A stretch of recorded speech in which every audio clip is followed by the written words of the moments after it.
नमस्ते, मेरा नाम विक्रांत है। मेरे यूट्यूब चैनल पर आपका स्वागत है। 15 दिनों के बाद भारत का एक बार फिर बजट पेश किया जाएगा। अगले वित्त वर्ष का बजट होगा, लेकिन बीते वित्त वर्ष की सारी कहानियां भी उसमें होंगी।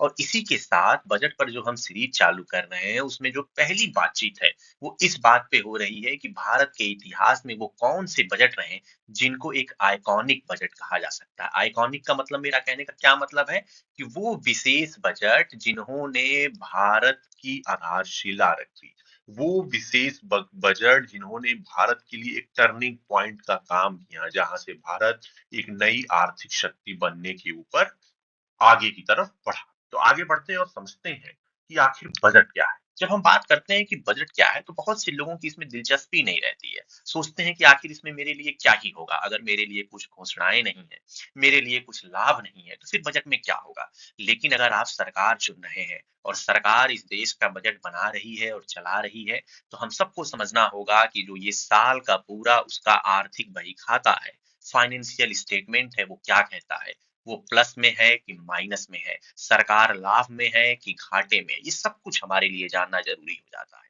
हमारे लिए ये जानना ज़रूरी हो जाता है कि देश को लेकर सरकार की इकोनॉमिक प्लानिंग क्या है। हमारे लिए ये जानना ज़रूरी हो जाता है कि देश की ग्रोथ रेट क्या है, रोज़गार को लेकर सरकार के पास प्लान क्या है, महँगाई को लेकर सरकार क्या सोचती है, सब कुछ इस बजट के दस्तावेज़ में मौजूद रहता है। हमें समझ में आता है कि सरकार की प्रायोरिटी क्या है। प्रायोरिटी किस संदर्भ में, हमारे वेलफेयर के संदर्भ में, हमारे इंडस्ट्री के ग्रोथ के संदर्भ में, हमारे स्कूल, अस्पताल, पुल, रेलवे, एयरपोर्ट के संदर्भ में उसकी प्रायोरिटी क्या है।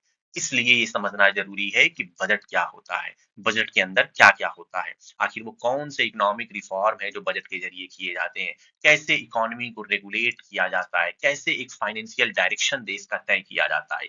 ये सब कुछ इसी बजट में होता है, जिसे जानना बेहद जरूरी होता है।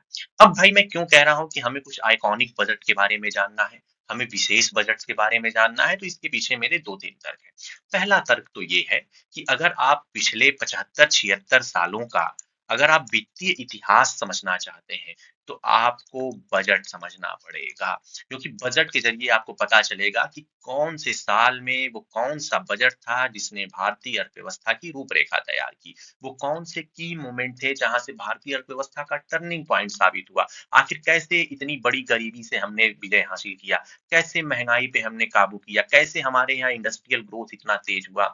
ये सब कुछ आपको पता चलेगा जब आप देश के तमाम बजटों का अध्ययन करेंगे। और उन तमाम बजट में भी उन बजट का अध्ययन करना जो मील का पत्थर साबित हुए। तो इसी क्रम में हम अब आगे बढ़ते हैं और समझते हैं कि भारत के वो कौन से आइकॉनिक बजट हैं जिन पर चर्चा की जानी चाहिए। पहला बजट सन 1947 में आया, जिसे पॉपुलिस्ट बजट कहते हैं। असल में आपको भी पता है कि भारत की आजादी से पहले एक अंतरिम सरकार का गठन हो चुका था।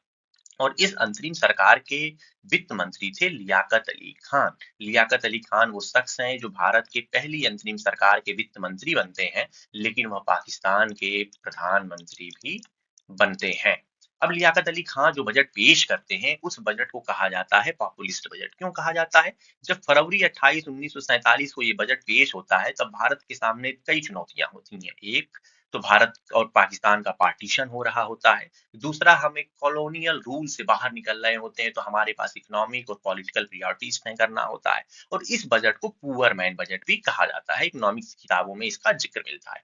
पुअर मैन बजट इसलिए कहा जाता है कि इसने एक नमक पे एक टैक्स लगता था, जिसको खत्म कर दिया था। नमक पे टैक्स को सुनकर हमें क्या याद आता है कि गांधी जी ने इसी नमक के लिए तो जो है नमक सत्याग्रह किया था, पूरा वो दांडी मार्च निकाला था। तो वो जो कॉलोनियल ऑपरेशन का जो ये एक कहते हैं ना नया उदाहरण था कि नमक पर भी भारत को टैक्स देना पड़ रहा था, उस टैक्स को खत्म कर दिया गया। उसके ऊपर से जो है सारी एक्साइज और कस्टम ड्यूटी हटा दी गई। इसके साथ ही जो टैक्स की जो मिनिमम राशि थी कि अगर आप 2,000 रुपया कमाते हैं तो आपको टैक्स देना पड़ता था, उसको बढ़ाकर 2,500 रुपए कर दिया गया। और इस तरीके से देश की आम जनता को रिलीफ दिया गया। अब अगर हम बात करें तो आजाद भारत का पहला बजट कैसा था, तो सबसे पहले तो ये जान लीजिए कि आजाद भारत के जो हमारे वित्त मंत्री थे, उनका नाम था आर के शनमुखम सेठी। और ये भारत के जो है पहले फाइनेंस मिनिस्टर थे, जिन्होंने भारत के जो है पहले फिस्कल पॉलिसी का जिक्र किया, फिस्कल पॉलिसी बनाई। फिस्कल पॉलिसी मतलब क्या होता है? फिस्कल पॉलिसी का मतलब होता है सरकार की इनकम और सरकार का एक्सपेंडिचर, इन्हीं दोनों के बीच का जो बैलेंस बनता है, उसे ही हम कहते हैं फिस्कल पॉलिसी। अब फिस्कल पॉलिसी अब जब बात करते हैं हम पहले बजट की, तो पहला बजट 26 नवंबर सन 1947 को पेश किया गया था। इसमें जो है सबसे महत्वपूर्ण बात ये थी कि ये कुल बजट 197 करोड़ रुपए का था। अब आप सोचिए, आज के समय में इस देश के तमाम महानगरों, अगर छोटे महानगरों की बात करें, बहुत छोटे महानगर, उनके साल का बजट भी 200 करोड़ से ऊपर का होता है। अकेले जो अभी महाकुंभ हो रहा है, वो 25,000 करोड़ का डायरेक्ट टैक्स देने की स्थिति में है, रेवेन्यू जनरेट करने की स्थिति में है। तो सोचिए कि भारत का पहला बजट महज 197 करोड़ का था। इसमें फोकस किस पे किया गया? इंडस्ट्री पे, एग्रीकल्चर पे, इकोनॉमी में क्या हमारी प्रायोरिटी होगी, कैसे रिवाइवल होगी, ये सब कुछ इसमें तय किया गया था। अब इसका इम्पैक्ट क्या रहा? सबसे पहला इम्पैक्ट तो ये रहा कि भारत की जो पहली फिस्कल पॉलिसी थी, वो बनाने में हम कामयाब हो गए कि भाई पैसा कहाँ से आएगा, रेवेन्यू कहाँ से आएगा, एक्सपेंडिचर कहाँ-कहाँ किया जाएगा, और इन दोनों के बीच में अगर मान लीजिए कोई अंतर आता है, डिफिशियंसी आती है, तो उसको पूरा करने के लिए कौन से सोर्सेज होंगे जहाँ से पैसा आएगा? कर्ज लेंगे या फिर जो है कोई और टैक्स बढ़ा देंगे, क्या करेंगे? ये सारी चीज़ों को जो चीज़ डील करती है ना, जिससे हम इन चीज़ों को समझते हैं, उसे हम फिस्कल पॉलिसी कहते हैं। तो पहली चीज़ तो ये हुई कि भारत के पहले फिस्कल पॉलिसी का ज़िक्र हो गया। फिर हमने सेल्फ रिलायंस की तरफ बढ़ना शुरू किया कि भैया अब हम सब कुछ उत्पादन करेंगे, भारत के अंदर चीज़ें बनाई जाएँगी, भारत के अंदर इंडस्ट्री लगेगी, भारत के अंदर एग्रीकल्चर होगा, सब कुछ होगा। जो भी सोशल और इकोनॉमिक चैलेंजेस थे उनको ढूँढा गया, जिसमें पॉवर्टी, अनएम्प्लॉयमेंट और रीजनल डिस्पैरिटी, ये 3 ऐसी चीज़ें थी जो निकल कर सामने आई। गरीबी, भारत जो है विभाजन की विभीषिका झेल रहा था, गरीबी अपने चरम पे थी, बेरोज़गारी भी अपने चरम पे थी, और सबसे महत्वपूर्ण बात कि कई जो है हिस्सों में जो है भारत में जो है राज्य जो है विभाजित थे। आपको पता है सरदार पटेल ने कितनी मेहनत की थी इस देश को एक करने के लिए, कितनी रियासतों को उन्होंने भारत को बनाने के लिए कितनी रियासतों को उन्होंने मिलाया था। तो वो तमाम रीजनल डिस्पैरिटीज़ भी थी जिनको जो है साधना था। तो ये 5 ईयर प्लान की शुरुआत भी इसी बजट के साथ हो जाती है, उसकी नींव रख दी जाती है, और इसे हम एक हिस्टोरिकल सिग्निफिकेंस मानेंगे। क्यों मानेंगे? क्योंकि ये फर्स्ट स्टेप था जिसने तय किया कि सरकार का क्या रोल होगा नेशनल बिल्डिंग में, किसके जरिए? तो फाइनेंशियल प्लानिंग और resource allocation, that is also called budgeting. What is budgeting? Financial planning and resource allocation is called budgeting. अब एक जो दूसरा आइकॉनिक बजट है उसको हम कहते हैं पीपल बजट। पीपल बजट क्यों कहते हैं? क्योंकि इसमें जो है पॉवर्टी एलिवेशन की बात की गई। इसमें जिन लोगों की हायर इनकम था उनके ऊपर खूब सारा टैक्स लगाया गया, पब्लिक वेलफेयर स्कीम की बात की गई, पब्लिक सेक्टर के रोल को और बढ़ाया गया, और इसलिए जो मोरारजी देसाई ने जो सन 1969-70 में बजट पेश किया, उसको पीपल बजट कहते हैं, क्योंकि इसने सोशियो इकोनॉमिक इनइक्वालिटी पे बात की कि भाई जो जो देश में जो सामाजिक और आर्थिक असमानताएं मौजूद हैं उनको दूर करना होगा, जो पिछड़ा वर्ग है, जो कमजोर है, उसको अपलिफ्ट करना होगा, जो लोग आर्थिक रूप से कमजोर हैं उनके लिए काम करना होगा, हमें कृषि पे काम करना होगा, पॉवर्टी को खत्म करना होगा, जो लोग ज्यादा पैसा कमा रहे हैं उन पे हमें प्रोग्रेसिव टैक्सेशन लगाना होगा कि भैया तुम्हारी जितनी इनकम उतना तुमको टैक्स देना होगा, इसी टैक्स के पैसे को हमें वेलफेयर प्रोग्राम में लगाना होगा, इसी वेलफेयर प्रोग्राम से हम डिस्पैरिटी खत्म कर सकते हैं जो अमीर और गरीबों के बीच में बन गई है। मोरारजी देसाई के बारे में एक और तथ्य जान लीजिए। मोरारजी देसाई अभी भी भारत में सबसे ज्यादा बजट पेश करने का रिकॉर्ड रखते हैं, जो 10 बजट पेश करने का है। इसके बाद पी चिदम्बरम है जिन्होंने 9 बजट पेश किया है, फिर प्रणब मुखर्जी हैं जिन्होंने 8 बजट पेश। निर्मला सीतारमण जी भी जो है जल्द ही इस रिकॉर्ड को तोड़ देंगी अगर वो 2029 तक नरेंद्र मोदी जी की सरकार में वित्त मंत्री बनी रहेंगी। अब इस बजट का इम्पैक्ट क्या रहा? इस बजट का इम्पैक्ट ये रहा कि पहली बार बजट के जरिए किसी बजट ने वेलफेयर पे बहुत खुल के बात की। उसने ग्रोथ सेंट्रिक से वेलफेयर सेंट्रिक बजटिंग का कॉन्सेप्ट लाया कि भैया ठीक है, देश की अर्थव्यवस्था तो ग्रो कर जाएगी, लेकिन अगर हमने जो है देश के लोगों के वेलफेयर पे काम नहीं किया, तो ये जो सोशियो इकोनॉमिक डिवाइड की हम बात कर रहे हैं, इसका क्या होगा? तो इस पे काम किया गया। फिर मैंने कहा ना, रिडिस्ट्रीब्यूशन ऑफ वेल्थ का मतलब ये नहीं कि संपत्ति लेकर सबके में बांट दो। जो लोग ज्यादा पैसा कमा रहे हैं उनके ऊपर टैक्स की परसेंटेज बढ़ा दो, और वो जो पैसा निकल कर आ रहा है वो जो है भारत के जो है वेलफेयर स्कीम में पैसा लगाओ, गरीबी हटाओ, लोगों को रोजगार दो, इन सब चीजों पे काम करो। इसके बाद से इसी जो है बजट ने जो है गरीबी हटाओ जैसे पॉलिसी को जो है कह सकते हैं उसकी बुनियाद रख दी। फिर जो भी इकोनॉमिक चैलेंजेस थे उन पर बातचीत की गई इस बजट में। अब एक बजट आता है भैया ब्लैक बजट। ब्लैक बजट क्यों कहते हैं? अभी तो बड़ा रहस्यमयी शब्द है कि बजट के साथ ब्लैक शब्द क्यों लगा दिया गया। तो सन 1973-74 में यशवंतराव बी चौहान महाराष्ट्र के बहुत बड़े नेता थे। शरद पवार के एक समय में गुरु थे, बाद में शरद पवार इन्हीं को हटा के मुख्यमंत्री बन गए। तो यशवंतराव बी चौहान उस समय देश के जो है वित्त मंत्री थे। इन्होंने बजट पेश किया 73-74 में, और इस बजट को ब्लैक बजट कहा गया। ब्लैक बजट क्यों कहा गया? क्योंकि पहली बार भारत के इतिहास में जो घाटा था वो 550 करोड़ का हो गया था। Fiscal deficit. फिस्कल डिफिसिट क्या है? बहुत सिंपल सी चीज है। सरकार को कुछ रेवेन्यू मिलेगा और सरकार के कुछ एक्सपेंडिचर होंगे। इन दोनों के बीच का जो अंतर है वही हमारा फिस्कल डेफिसिट कहलाता है। तो पहली बार भारत के इतिहास में 550 करोड़ रुपए का फिस्कल डेफिसिट हो गया। दूसरी तरफ महंगाई बढ़ने लगी और आर्थिक अस्थिरता आने लगी। इन दोनों की वजह से भी काफी प्रभावित हुआ था जो है भारत का आर्थिक ढांचा। उसके बाद से आप देखेंगे तो इन्होंने जो है इनके समय में जो है एक्सटर्नल डेब्ट बढ़ गया, जो विदेशी कर्ज था वो बढ़ गया, जो हमारा फॉरेन एक्सचेंज रिजर्व था वो लिमिटेड रह गया, और इसकी वजह से इसको जो है ब्लैक बजट का तगमा मिल गया, क्योंकि इकोनॉमी के सामने इतने सारे चैलेंजेस थे, इसलिए इसको ब्लैक बजट कहा गया। अब अगर हम आगे बढ़े तो एक बजट होता है इपोज मेकिंग बजट। इपोज क्या होता है? इपोज का मतलब होता है कि भाई सालों साल में कोई एक ऐसा समय आता है जिसको हम युगांतर कहते हैं कि हाँ भैया यहाँ से तो युग ही बदल गया। तो डॉक्टर मनमोहन सिंह ने पूर्व प्रधानमंत्री पीवी नरसिम्हा राव के नेतृत्व में सन 1991-92 में जो बजट पेश किया, जिसको हम एलपीजी रिफॉर्म कहते हैं, लिबरलाइजेशन, प्राइवेटाइजेशन, ग्लोबलाइजेशन, उसने भारत के लिए एक टर्निंग पॉइंट का काम किया। इस इकोनॉमिक रिफॉर्म ने बताया कि भारत इस दुनिया का वो आर्थिक महाशक्ति है जो आने वाले समय में एहसास कराएगा कि वह कितनी बड़ी ताकत बन चुका है। इसके अलावा अगर आप देखेंगे तो जो डी लाइसेंसिंग की गई, इसकी वजह से भारत में जो है बड़े स्तर पर इंडस्ट्रियल रिफॉर्म देखने को मिले। जो है उसके बाद से फॉरेन डायरेक्ट इन्वेस्टमेंट बढ़ा, क्योंकि हमने अलाउ किया कि भाई विदेशी निवेश भी टेलीकम्युनिकेशन में, ऑटोमोबाइल में, इंश्योरेंस में, लगभग अब तो हर सेक्टर में कहा जा चुका है कि एफडीआई आ सकती है। जो है जो टैरिफ लगाए जाते थे उस टैरिफ को हटाया गया, डी लाइसेंसिंग की गई, कोटा खत्म किया गया, और सबसे महत्वपूर्ण बात जो हमको समझनी होगी कि पहले हम मान के चलते थे कि इंडिया एक कमांड इकोनॉमी है।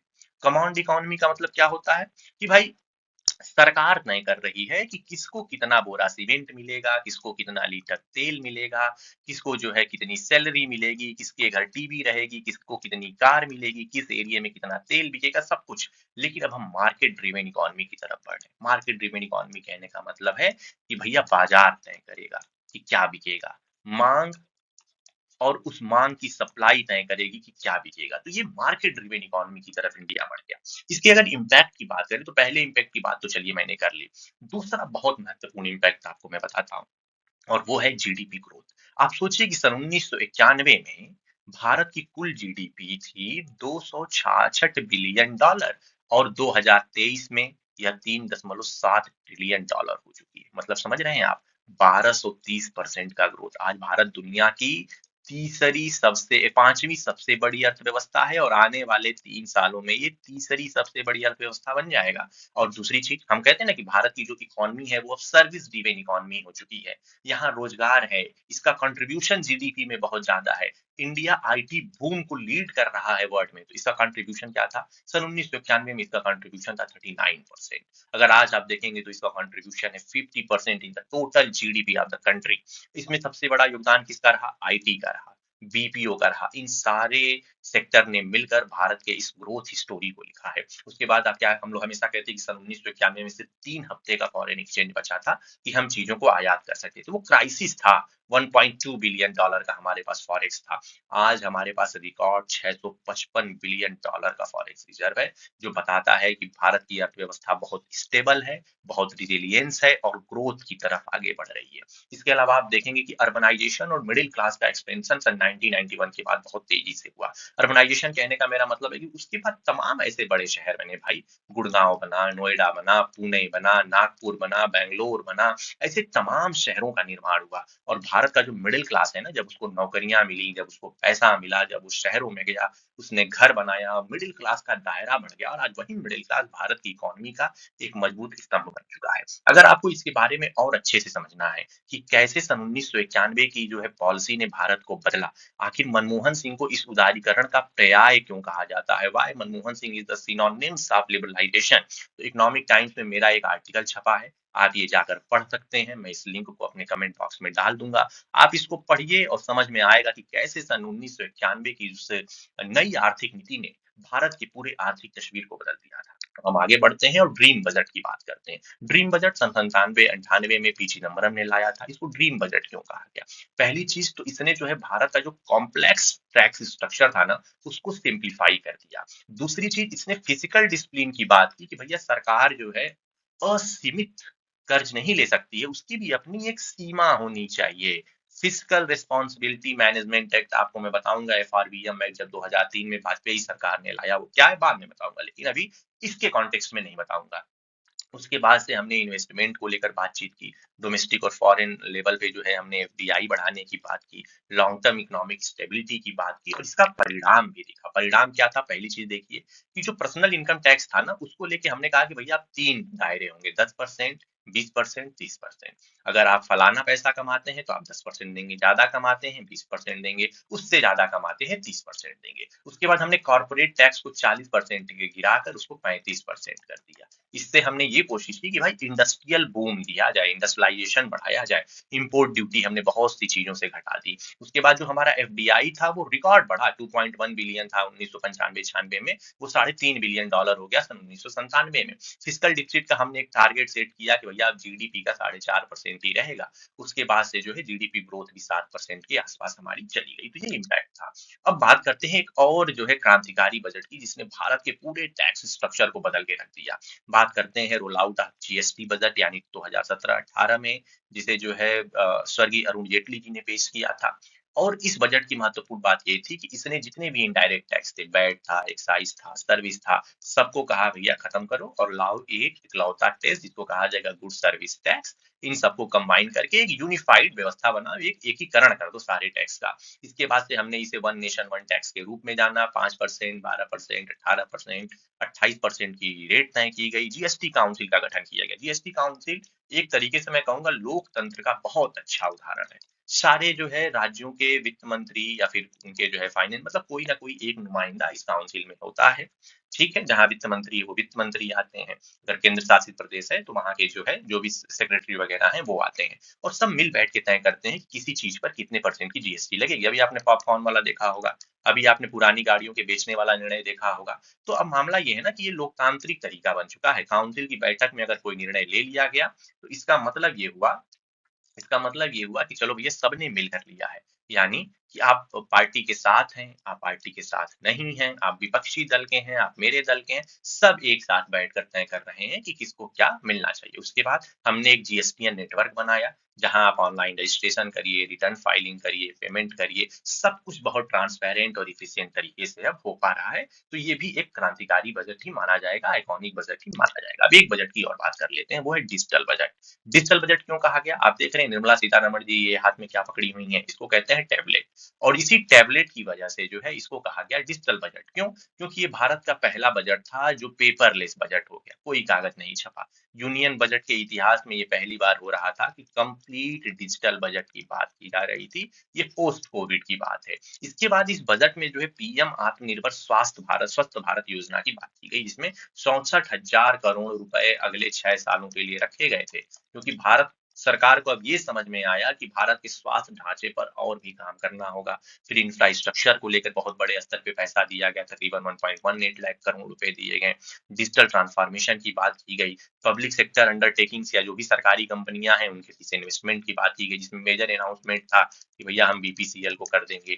एयर इंडिया को, आपको पता ही है, एयर इंडिया जो है टाटा ने फिर वापिस ले लिया। तो ये तमाम चीजें इसमें की गई थी। इसमें एग्रीकल्चर रिफॉर्म की भी बात की गई। 16.5 लाख करोड़ का जो है एग्रीकल्चर क्रेडिट लिमिट तय कर दिया गया।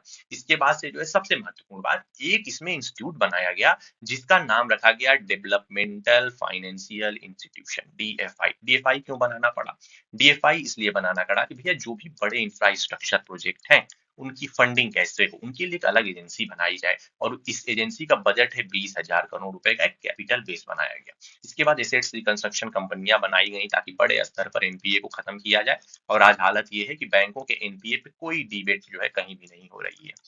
एनपीए का स्तर ही इतना कम हो गया है। उसके बाद से कैपिटल एक्सपेंडिचर बढ़ा दिया गया, टैक्स को लेके बहुत सारे रिफॉर्म किए गए। और कुल मिला जुला के डिजिटल जो बजट की जिसकी हम बात कर रहे थे, उसने भी जो है बड़े स्तर पर जो है भारत की जो है अर्थव्यवस्था को नया दृष्टिकोण दिया। तो अगर हम आखिरी में अगर इसको हम कंक्लूड करें तो हम यही कह सकते हैं कि अगर आप देश के आइकॉनिक बजट की बात करेंगे, अगर आप देश के उन चुनिंदा बजटों की बात करेंगे तो इससे फायदा ये होगा कि भारत के आप एक लंबे वित्तीय इतिहास को समझ जाएंगे जिसकी शुरुआत सन 1947 से होती है और ये अभी भी जारी है। और अगर इसके बीच में आप कुछ चुनिंदा बजट को पढ़ लेंगे तो आपको भारत का पूरा वित्तीय इतिहास समझ में आ जाएगा कि आजादी के बाद से भैया हमारे भारत का वित्तीय इतिहास क्या रहा। इसके अलावा आप ये समझें कि कैसे हमने जो हमारे सामने चैलेंजेस थे उनको टैकल किया, पॉवर्टी पे कैसे काम किया, लिबरलाइजेशन पे कैसे काम किया, इंडस्ट्रियल ग्रोथ कैसे हासिल की, कैसे हमने सोशियो इकोनॉमिक फ्रेमवर्क पे काम किया, कैसे हमने जो है फाइनेंशियल प्लानिंग के जरिए इंक्लूसिव इंडिया बनाने की बात कही, हमने जो है डेवलपमेंट लाया, नौकरियां लाई, फिजिकल रिस्पॉन्सिबिलिटी, सब कुछ जो है आपको पता चलेगा अगर आप भारत के इस कुछ चुनिंदा 5-7 बजट की कहानी पढ़ लेंगे जिन्होंने भारत को एक टर्निंग पॉइंट दिया था, जिनको हम आइकॉनिक बजट के रूप में जानते हैं। अंत में मैं यही कहूंगा कि budget is more than number on a page. जो आपको कागज में नंबर दिख रहे हैं ना, उन नंबर के पीछे एक बहुत बड़ी कहानी है। ये किसी देश के अर्थव्यवस्था की पूरी कहानी है। वो सिर्फ नंबर नहीं है कि कोई नंबर लिखा है कि 6% जो है रेट है, तो वो सिर्फ 6% नहीं है। उसके पीछे एक देश की पूरी इकोनॉमी है जिसे हमें समझना होगा। अगर किसी भी देश को मुझे समझना हो ना, आप मुझे उसका बजट दे दीजिए और मैं आपको बता दूंगा कि उस देश की जो है फाइनेंशियल स्टैंडिंग क्या है, उस देश का फ्यूचर क्या है, उस देश का वर्तमान क्या है और उस देश का अतीत क्या था, सब कुछ बता सकता हूँ, सिर्फ मुझे वो बजट तक मन चाहिए। तो इस तरीके से हमें जो है बजट को समझना होगा, क्योंकि बजट सिर्फ हमारे आर्थिक सोच को नहीं बदलता है, बजट हमें ये भी बताता है कि एक देश के रूप में जो हमारी प्रगति रही है वो कैसी रही है। एक देश के रूप में हम सन 47 से चले हैं तो हम आज जब 2025 में बात करें तो हम किस स्थिति में आ चुके हैं। एक देश जिसका कुल बजट 197 करोड़ रुपए का था, वो आज तकरीबन जो है 3.8 ट्रिलियन डॉलर की इकोनॉमी बन चुका है। दुनिया की वो तीसरी से पांचवी सबसे बड़ी अर्थव्यवस्था है और जल्द ही वो तीसरी सबसे बड़ी अर्थव्यवस्था बन जाएगा। आज उसके पास रिकॉर्ड फॉरेक्स है, आज उसके पास जो है हर चीज में उसके पास एक रिकॉर्ड बताने बताने और बनाने की चीजें हैं। तो इन सारी चीजों की जानकारी हमें मिलती है। तो अगर ऐसे ही तमाम विषयों पर अगर आपको जानकारी लेनी है तो आप मेरे साथ जुड़िए।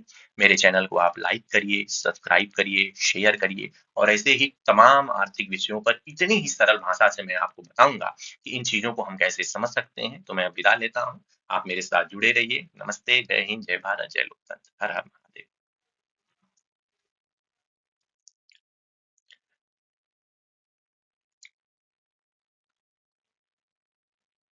नमस्ते।